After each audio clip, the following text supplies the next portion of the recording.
কি খবৰ তোমালোকৰ? আশা কৰিছোঁ সকলোৱে ভাল। তো অগ্নিবীৰ যোনটো মেডিকেল মেইন পাৰ্টছ তোমালোকৰ কিহত ৰিজেক্ট কৰে তাৰ ওপৰত আজি কম। তো ভিডিঅ' স্ক্ৰীনৰ শেষলৈকে চাবা, ঠিক আছে। চোৱা, তোমালোকৰ অগ্নিবীৰ যোনটো তোমালোকৰ এক্সাম হয়, মানে এক্সাম হোৱাৰ পিছত তোমালোকৰ যিটো ফিজিকেল হয়, ফিজিকেলৰ পিছত যোনবোৰ ল'ৰা মানে ফিজিকেলত পাছ কৰে, সেই ফিজিকেল পাছ কৰা ভোগ মানে যোনসকল পাছ কৰে ফিজিকেল পাছ কৰা ভোগ মানে মেডিকেলৰ কাৰণে মাতে, ঠিক আছে। মেইন পাৰ্ট তোমালোকক কিহত ৰিজেক্ট কৰে, অগ্নিবীৰ যোনটো মেডিকেল ৰিমেডিকেল কিহত দিয়ে, আৰু যোনবোৰ ৰিমেডিকেলত মানে পাছো হ'ব নোৱাৰে, ঠিক আছে। চোৱা, মেইনলি তোমালোকৰ যোনটো হয় মানে যোনটো পাইলছ, তোমালোকে গম পোৱা যোনটো পাইলছ যদি তোমালোকৰ একেবাৰে লাষ্ট পৰ্যায়ত থাকে তেতিয়া তোমালোকে পাছ হ'ব নোৱাৰিবা, ঠিক আছে। কাৰণ পাইলছ বেমাৰটো তোমালোকৰ প্ৰথমতেই যেতিয়া হয় তেতিয়াই তোমাৰ যদি ঠিক কৰিব নোৱাৰা, প্ৰথমতে তোমালোকে তাৰ যি লক্ষণসমূহ ধৰিব নোৱাৰা, লাষ্টত তোমালোকৰ বেছি হৈ গ'লে বেমাৰটো পটককৈ ভাল কৰিব নোৱাৰি। সেইকাৰণে তোমালোকক কওঁ, পাইলছ বেমাৰটো তোমালোকৰ যদি প্ৰথমতেই হৈছে, তোমালোকৰ সেই বেমাৰটো যদি প্ৰথমতে হৈছে ভাল কৰিবলৈ অতি সোনকালে যত্ন কৰা, ঠিক আছে। কাৰণ চোৱা, পাইলছ বেমাৰটো এনেকুৱা এটা বেমাৰ, তোমালোকে যিমানেই লাহে প্ৰেছাৰ দিবা, প্ৰেছাৰ দিয়াৰ ফলত তোমালোকৰ কি হ'ব, যেতিয়া তোমালোকৰ ব্লাড লিক হয়, ব্লাড লিক হোৱাৰ পিছত তোমালোকে বহুত জ্বলন, বহুত কষ্টৰ সৃষ্টি হয়, না তোমালোকে ভালদৰে কিবা এটা কাম কৰিব পাৰিবা, না ভালদৰে পঢ়া শুনা কৰিব পাৰিবা। সেইকাৰণে তোমালোকক কওঁ, মছলাজাতীয় বস্তু, মাংস হওক, ডিম হওক, যোনবোৰ ভেজাল জাতীয় বস্তু কমাই দিয়া, সেউজীয়া শাক পাচলি খোৱা, খুব বেছি পানী খোৱা, আৰু ইমান তেলেতীয়া বস্তুবোৰ নাখাবা। কাৰণ এই বস্তুবোৰ যেতিয়া তোমালোকে তেলেতীয়া বস্তুবোৰ খোৱাৰ ফলত তোমালোকৰ পেটত হজম নহয়, আৰু তাৰ ফলত তোমালোকৰ মানে প্ৰেছাৰ হয়। তোমালোকৰ যেতিয়া তোমালোকে মলত্যাগ কৰাৰ জেগাত মানে তোমালোকৰ প্ৰেছাৰ সৃষ্টি হয়, আৰু তাৰ ফলত তোমালোকৰ ব্লাড লিক হয়, ঠিক আছে। আৰু যেতিয়া তোমালোকৰ মেডিকেলত তোমালোকে গম পাই পাইলছ চেক হয়, আৰু যেতিয়া মানে পাইলছ তোমালোকৰ চেক হয়, তেতিয়া তোমালোকক মুৰ্গী প্ৰশ্ন 3বাৰ তোমালোকৰ আহকৈ তোমালোকৰ যেতিয়া তোমালোকৰ 3বাৰ সাঁচিবলৈ দিয়ে, সেই সাঁচিবলৈ দিয়াৰ ফলত তোমালোকৰ ব্লাড লিক হয়, বা তোমালোকৰ মাংস বাহিৰলৈ ওলাই আহে, তেতিয়া তোমালোকৰ ৰিমেডিকেল নিদিয়ে, মানে ডাইৰেক্ট ৰিজেক্ট কৰে সেইটোত। কাৰণ সেই বেমাৰটো থাকিলে তোমালোকৰ নিজৰ কাৰণেই বেয়া হ'ব, সেইকাৰণে তোমালোকৰ ৰিজেক্ট কৰে, ঠিক আছে। কাৰণ তোমালোকে চোৱা, তোমালোকৰ যদি ৰিজেক্ট এইকাৰণেই কৰে, তোমালোকৰ যদি জ্বলন হয়, অশান্তি হয়, তোমালোকে কেনেকৈ দৌৰিবা, বা তোমালোকে কেনেকৈ ডিউটি দিবা, কেনেকৈ ট্ৰেইনিং কৰিবা, সেইকাৰণে তোমালোকে আগলৈ আগবাঢ়িবলৈ নিদিয়ে সেই বেমাৰটো। তোমালোকে সেই বেমাৰটো প্ৰথমে ভাল কৰিব লাগিব, তাৰপিছত তোমালোকে সেই মেডিকেলৰ বাবে যোগ্য হ'বা। যদি সেই বেমাৰটো হৈ থাকে, তোমালোকে আগলৈ আগবাঢ়িব নোৱাৰিবা। ছেকেণ্ড হ'ল তোমালোকৰ 6x6 আই ডিষ্টেঞ্চ, ঠিক আছে। চবতকৈ ইম্পৰ্টেণ্ট, বহুতো ল'ৰা যোৱাবাৰ যেতিয়া দিবলৈ গৈছিলোঁ, বহুত মেক্সিমাম ল'ৰা ৰিমেডিকেল পাইছে, কিছুমান ৰিজেক্ট হৈছে 6x6 আই ডিষ্টেঞ্চ।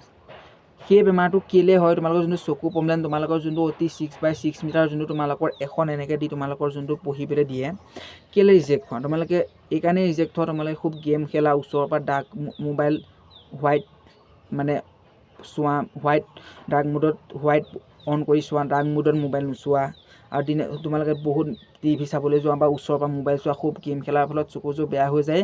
তোমালোকে ফিজিকেল ভাল হ'লেও মেডিকেলত ওলাই যাবা, পঢ়া শুনা ভাল হ'লেও ওলাই যাবা। সেইকাৰণে তোমালোকৰ চকুযোৰ মেইন, তোমালোকৰ চকুযোৰ ওপৰত গুৰুত্ব দিবা। আৰু ছেকেণ্ডলি তোমালোকৰ হ'ল, থাৰ্ডলি তোমালোকৰ প্ৰথমতে তোমালোকৰ চকুৰ ওপৰত ক'লোৱেই মই, চকুযোৰ সদায় নিজৰ ওপৰত যত্ন ল'বা। বেছি ওচৰৰ পৰা মোবাইল নাচাবা, মোবাইল চালেও তোমালোকে মানে যোনটো ব্লেক মোড, ডাৰ্ক মোডত চাবা, গেম ইমান নেখেলিবা, ঠিক আছে। গেম এতিয়া নেখেলিবা, এতিয়া যিহেতু তোমালোকৰ ইণ্টাৰভিউ লাহে তোমালোকৰ এক্সাম হ'ব, লাহে তোমালোকৰ ফিজিকেল আৰু মেডিকেল চাপি আহিব, ঠিক আছে। অগ্নিবীৰ যোনটো 2025 অতি সোনকালে চাপি আহিব।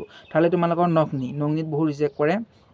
তোমালোকে ফিল্ডলৈ যোৱা হয়, ৰানিঙো কৰা, পঢ়া শুনাও কৰি আছে, কিন্তু তোমালোকে ভৰিত যোনটো তোমালোকৰ নগ্নি মাংসটো লাগি যায়, তাৰ ওপৰত অলপ গুৰুত্ব দিবা। তোমালোকে প্ৰেক্টিছ কৰা, তোমালোকে নগ্নি বহুতো প্ৰেক্টিছ আছে, ইউটিউবত তোমালোকে মাৰি দিবা নগ্নি ট্ৰিটমেণ্ট প্ৰেক্টিছ, বা ফিল্ড প্ৰেক্টিছ বুলি মাৰি দিবা, ইন হোম প্ৰেক্টিছ বুলি মাৰি দিবা, নগ্নি ইন হোম প্ৰেক্টিছ, বহুতো প্ৰেক্টিছ আহিব। মোৰো প্ৰথমতে অলপ লাগি গৈছিলে, কিন্তু মই নিজতে অলপ, তোমালোকে যদি চোৱা, নিজৰ ওপৰত যদি গুৰুত্ব দিয়া যে মই পাৰিম বুলি, নিজৰ মনতে যদি গুৰুত্ব দিয়া, নিশ্চয় পাৰিবা ন। ছেকেণ্ডলি তোমালোকে নিজৰ ওপৰত গুৰুত্ব দিব লাগিব, ঠিক আছে, যে মই এই বেমাৰটো হৈ আছে, কেনেকৈ ঠিক কৰোঁ। যদি তোমালোকে বেমাৰটো ঠিক কৰিবলৈ গুৰুত্ব নিদিয়া, আৰু সেই বেমাৰটো বঢ়াবলৈ যত্ন লোৱাটো বাঢ়িবই ন। তো সেইকাৰণে তোমালোকে নগ্নি প্ৰব্লেমটো তোমালোকে আৰামছত ভাল কৰি দিব পাৰা, সেইটো তোমাৰ হোম প্ৰেক্টিছতে ভাল হৈ যাব। তো মেইন তোমালোকৰ পাইলছ, ঠিক আছে, ভেৰিক'জ ভেইন, মেইন তোমালোকৰ সেইটোৱে চাই, আৰু ইমানো তোমালোকৰ ৰিজেক্ট নকৰে, ঠিক আছে। মেইন ইমানো তোমালোকৰ মানে এনেকুৱা পাৰ্ট নাই, ঠিক আছে। মেইন তোমালোকৰ সেইকেইটা পাৰ্টেই, তোমালোকৰ 6x6 যোনটো আই ডিষ্টেঞ্চ, আৰু তোমালোকৰ পাইলছ, ভেৰিক'জ ভেইন, আৰু হ'ল ছেকেণ্ডলি হ'ল তোমালোকৰ ভেৰিক'জ ভেইন, এটা ইম্পৰ্টেণ্ট হয়। তোমালোকৰ যদি শিৰ প্ৰব্লেম আছে, যদি এডাল শিৰ থাকে, ইমান প্ৰব্লেম নাথাকে, ঠিক আছে। তোমালোকৰ শিৰ যদি বেছি থাকে, বা একে জেগাত যদি থোপ পাতি গৈছে, তেতিয়া ৰিজেক্ট হ'বা। এইটো কোনো ধৰণৰ তোমালোকৰ ৰিমেডিকেল নিদিয়ে, কোনো ধৰণৰ চান্স নিদিয়ে।